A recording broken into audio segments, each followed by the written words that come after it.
Okay, we're live.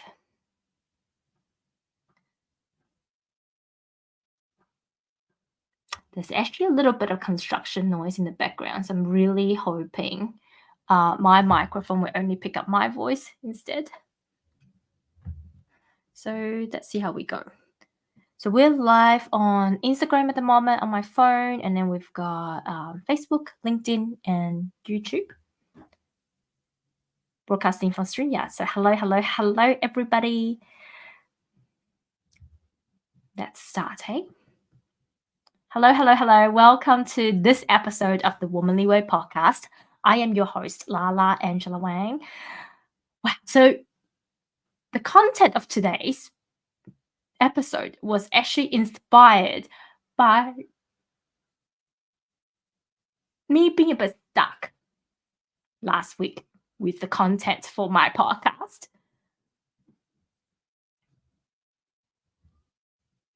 And what happened was I ended up having two topics that I was very interested in covering.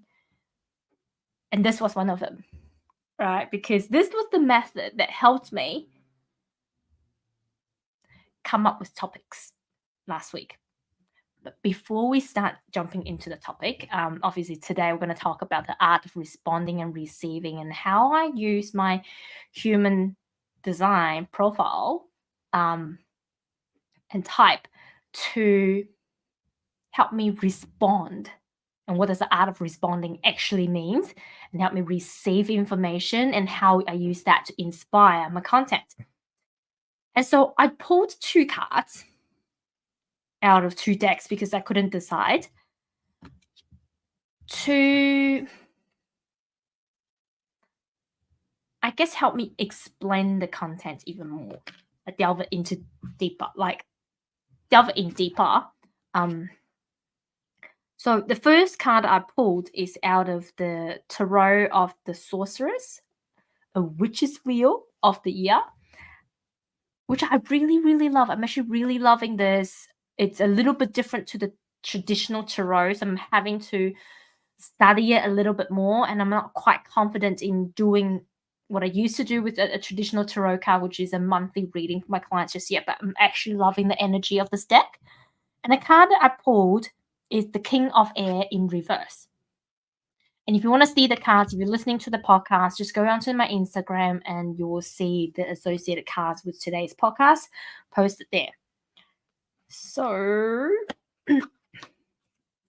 the King of Air, I'm just going to look for the explanation.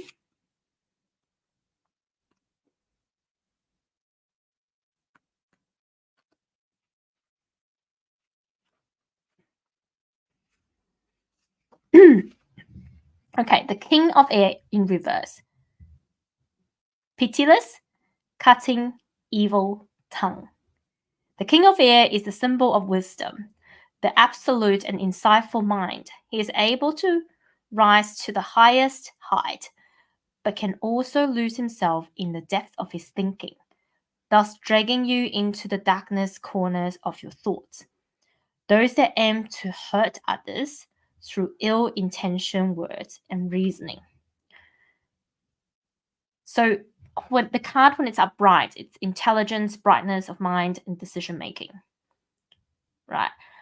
The way that I read it in this context is that we really have to remove our intellect and really just remove all ego and become an observer of life and just be mindful of what we say, right? We have to think about what we say, but also if we let go of our ego, and quite often I would say ego step aside, that helps me to be more open. And it is only when we are open, we receive more information. And when we receive more information, we get more aha moment. And then I pulled out this, which is quite interesting. So this is out of the Shamanic Medicine book series of oracles, which I absolutely love. Sometimes I don't always use it because it's quite blunt. These cards are very blunt and always tells me the truth, right? Yes, some days I do like to move away from the truth because I just don't want to know the truth. And the card that I pulled out is called Bones for Casting Divination. It's actually one of my favorite cards. Okay, so you are being thrown a bone here.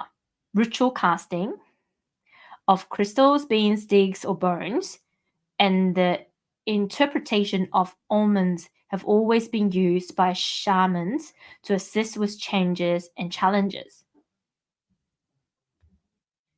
It is time to open your eyes to the world around you. Stop relying on modern technology to answer life's questions. The world of spirit asks you to train your awareness to the natural messages that are staring you in the face. So if you want to see the whole explanation, and there's a couple of interesting things in there as well, I will post that on the Instagram for you later. But essentially this is what it's saying is it confirmed the previous card, right?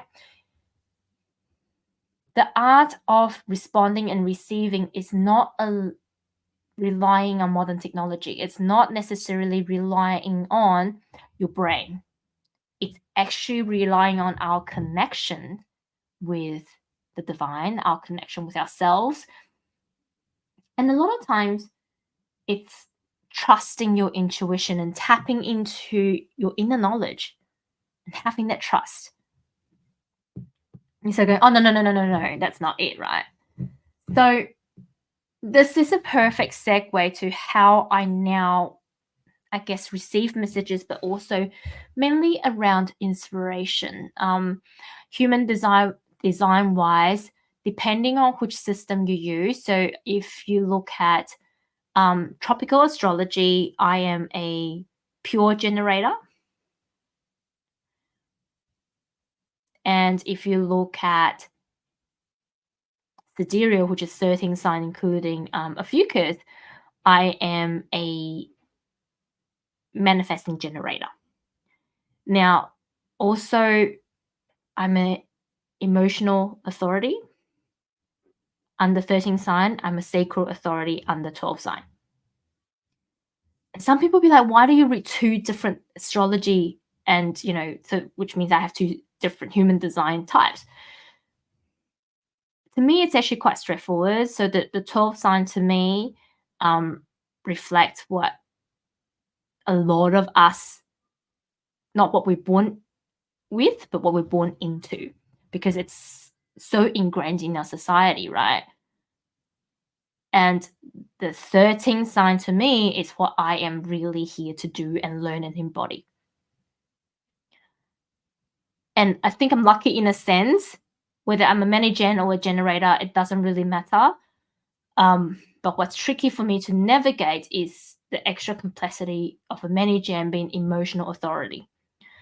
If you want to know more about human design, feel free to reach out, or there's some great human design books that you could read into about your type. You can do free testings and whatnot to find out what your human design type is. The main thing is you need to know your birth time and place.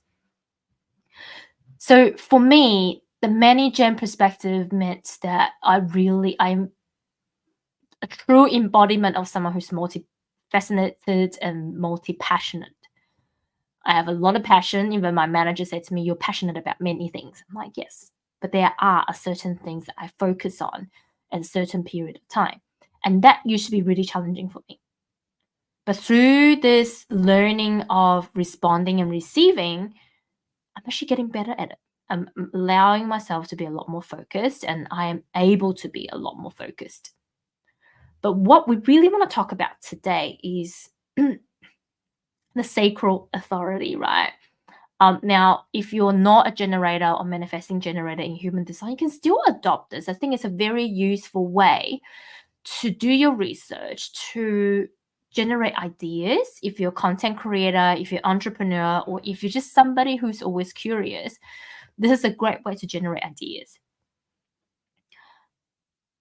Now, if you know anything about human design, you know emotional authority is just an extension of sacral authority. any manager and generators, essentially, we need to hear our sacral yes or no. It's either uh-huh, like yes, or a no. And for me at the beginning, I was like, oh my goodness, this is so hard. Like, how do I just respond to something going uh-huh and I'm finding it really hard, and even now I still find it hard. And I thought responding is, a question and an answer type thing. But the truth is, responding in human design terms has been explained very poorly. And a lot of generators would be like, oh my God, so I can't pose a question and ask for answer. And that's quite the opposite, right? It's more how you're finding everyday inspirations around you that triggers you to do something. But even from those triggers, how do you tap into your curious self to find out the answers to those questions that you have and then respond based on those answers? So it's a couple steps to it, and you do have to do some work, and it does take practice. So to give you an example from, inspiration, I get excited about a lot of things because I am multi-passionate. But when something comes to mind, and I learned this from Danielle Gardner, who specialized in this art of responding, and she keeps a diary every single day. And there's 3 questions. It's, what are people coming to me and talking to me about? What are some of the discussions I had today? What are the things that I'm hearing? Right? What are the things that I'm hearing? Even if I'm not involved in the conversation, what are these things I'm hearing around me? And then how do they actually say it? How do they actually say it? What are the exact words they're saying it? Because that's where half of the message is, their tonality, how they say it. And then the final question is, what are some of the things that really triggers me, bugging me, annoys me? Because those are all your responses to the world around you. And often when I run out of ideas these days, I ask myself those questions, because some days I forget to journal, or, right now I'm in the 70-day challenge, and really my mission is by the end of the 70 days, I will instill this new habit of journaling and daily practices. But right now I'm still a bit, my management self is still all over the place. But that was my intention, to at least set a daily baseline, and I want it to be journaling and spiritual practices. And those 4 questions became my part of my journaling practice. So whenever I get a bit stuck with ideas, I will sit down and ask myself these 4 questions. Right? What are some of the conversations I'm hearing? What are some of the conversations that I'm having? If I still don't have any, sometimes I will go through Facebook, go through social media, go through email, with the intention of inspiration. And when I go through those processes, what I do is I essentially say to myself, I open myself up to receiving these divinely guided information so I can respond to it with my most authentic voice and with whatever the divine wanted me to bring through as a message. And I really have to say, ever since I started this practice, like some days I just don't have time to sit down and go, that's it. So the backstory was, last Monday I was very stuck. Right, it was Monday. I was getting ready. I didn't have any idea for my Tuesday podcast, and I was stuck. I really didn't have any ideas. And I said to my team, I said, I've got my mic with me. I might have to record it in the car. And as I was driving because I was on site that day, so there's no way that I could be recording it at home in a quiet place. All of those things. So I have my mic with me, and the whole way that I'm driving, it's roughly about a 45-minute to an hour drive. I'm like, what am I going to talk about? What am I going to talk about? And sometimes when I'm in a panic, I do forget my practices, and that's why it's so important for me to embed them in my daily routine, right? So then I don't forget. And I do admit some days I can tap into my lazy self, just go, oh, I can't be bothered doing it. But that's the thing about habits. I really want to tap into these daily practices and make them a habit so then I won't miss it. Anyway, so I was like, okay, I need to do this. So I started calling in and record things. And all of a sudden I was like, oh, this thing that I'm doing right now, that's a podcast episode. And I was like, oh, but also there's this other thing that I came across earlier in the week. I think it's quite important. So believe it or not, I decided to record this content first. And it was just so clunky. I couldn't get my words out. I couldn't get it was just not right. Right. My whole body was against it. I was just like, oh, all right, I'm gonna have to re-record it because there were cars driving past. It was just like nothing was working out right. And this is really the piece I think that I needed to receive because I then go, okay, obviously it's not this topic that I'm meant to deliver this week. So I delivered the other topic, which is the podcast that you heard last Tuesday. And this is the thing, when we're open to receive, you will receive guidance. And when you're open and your ego is not in the way, that you really treat yourself as a channel of sharing information, it's really all in the sharing. It's what is this information going to do to the greater good of the human race and the timing of it, and what is it that I need to do as my job to create, I think, to service, right? But it's really about sharing the energy, sharing the vibration, sharing the information at the right time, with the right energy, with the right frequency, with the right potency. And so this was the missing information that I would not have been able to deliver last week.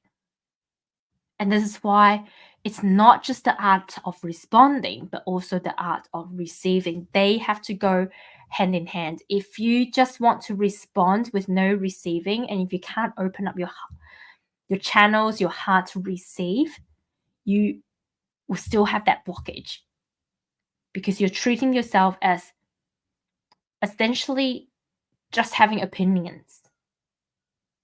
Right? Yes, having opinions is a great thing, but having opinions that does not benefit the greater good of human race is problematic. Like the card that we just pulled on, the King of Air in reverse.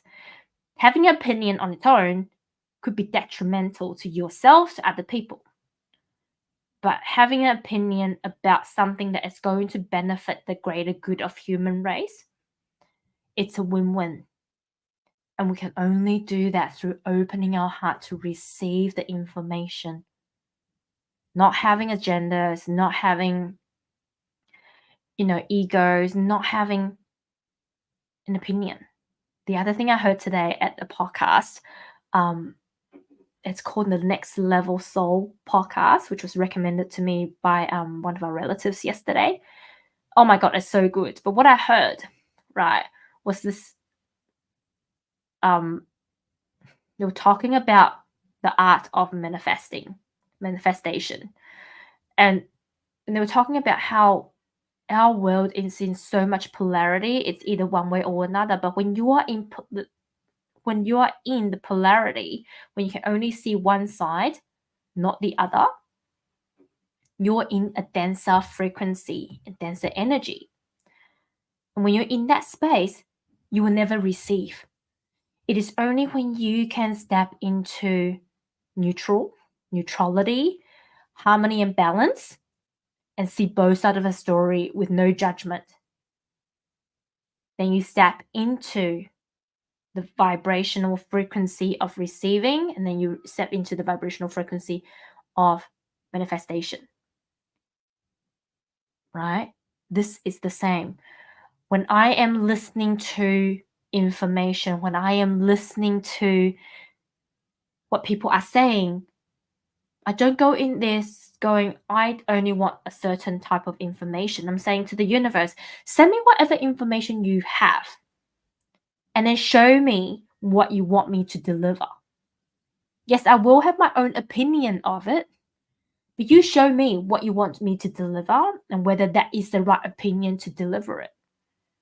Right? Obviously, what I was about to say about this art of responding wasn't quite right. There's some tweaking still needed, and I needed this week to retweak it, to elevate it. I needed all these additional informations that came through to me today, that came through to me last couple of days, in order to make this content one more valuable, two more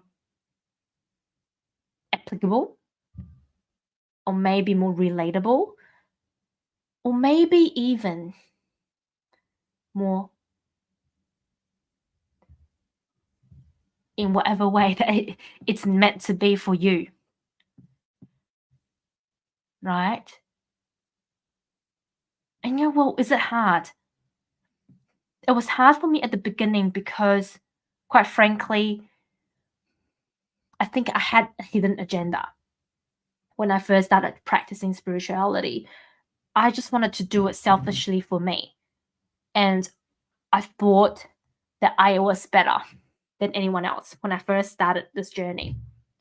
And that's why quite often I was like, I couldn't receive the messages. It's only in the past year or so, I'm going to say, that I started to realize I'm not in it for me anymore. I've gone beyond the point of doing these things for me. My business is not for me. It's for me, as Melanie and Leah would say, for me, for you, for humanity, for us. Right? But I am receiving these messages because I want to be able to share them. I don't want to just use them for my own good. And the more I can tap into this heart opening, the more that I can tap into stepping aside and keep my ego aside and coming into my channeling with no agenda. It's not for the money. It's not for my ego. It's not for fame. It's not for being successful. I'm purely here to share the energy, to share the frequency, share the information with whoever need it right here, right now. The messages become so much more powerful and uninterrupted. When I say uninterrupted, I mean they just keep coming. And there's no confusion either. There's no overwhelm. They'll come at the right time. And it's like I turn on the microphone, everything just locked in place. All of the information that I have received over the past week just literally locked in place, and the channel becomes clean and clear.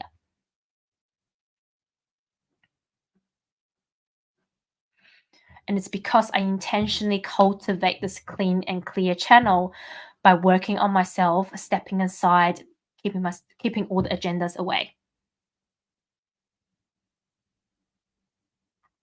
And really, really listen, right? One of the questions is, what have I heard? If I stay so much in my own head, I would never hear anything. But if I go out to the world open, but protected at the same time, because I have to protect my energy, but open to new ideas, open to inspiration, open to new opinions, open to people, open to their thoughts, feelings, ideas, even their most inner voices. Oh my God, you will find, just practice that for 30 days. You will find your whole world change, your whole perception of the world changes. And really, for me, there's that laser focus. I no longer have I'm not scared anymore, because I know the clear path. Even though I'm a manifesting generator, I still have ideas. I know how to discern my ideas now and go with the ones that works. So I hope this rant download channeling helps you. Like I said, if you want to know more information about human design, there's plenty of information online. You can easily get a free human design chart done as well, or you can reach out to me if you want to know more. I do it as a I guess, supporting service for a lot of my clients. So if you want to know more, I'm always happy to help. Love you all so much. And thank you once again for listening to the Womanly Way podcast. Love you all. And I hope you also find your way to channel, to respond, and to receive all the goodness that's lined up for you, for your family, and for humanity. Have a lovely, lovely week. And I will talk to you next week. Bye.